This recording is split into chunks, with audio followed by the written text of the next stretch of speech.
Hi, this is Mike Regan with TransX's 2-Minute Warning for the week of August 17th. And in this week's 2-Minute Warning, we've got some really important things to share with shippers in the wake of the Texas court Montgomery decision. In last week's 2-Minute Warning, we highlighted the fact that the freight recession is officially over.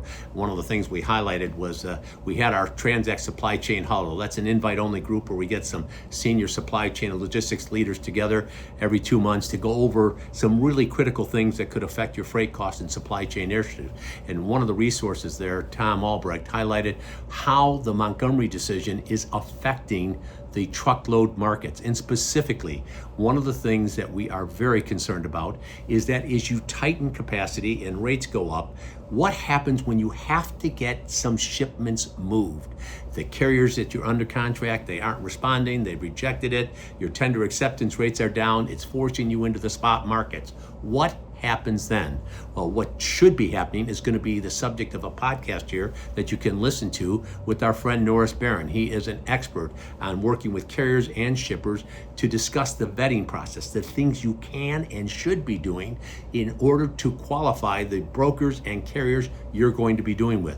One of the big concerns we have is when shippers are up against the wall. You have that president, the CEO, the CFO, the chief supply, I don't care who it is, the VP of sales calling, that load has to get there, that load has to get there. But your contract carriers can't get the equipment there. What do? You go into the spot market, and when you're under pressure between getting the load moved versus moving it on a carrier that's been thoroughly vetted, what do? Well, if you pick the spot market and you really don't know who you're doing business with, one of the things we've highlighted is that you're basically playing Russian roulette with trucks.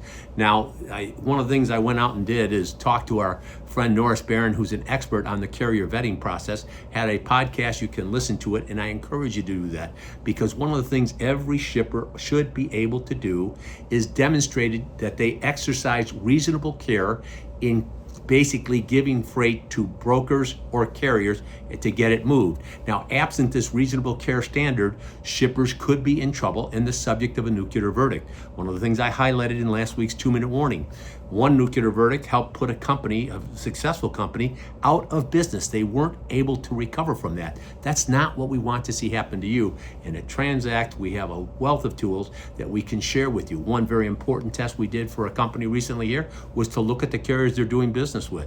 The report was not encouraging. They were dealing with a couple of truckload carriers that didn't have any safety ratings, a whole bunch of other things. Rather than going on, if you need help in this area to protect yourself, call us here at TransX, because with each and every 2-minute warning, we're here to remind you we are on your team, here to help, and passionate about seeing you be successful. Thanks for your time.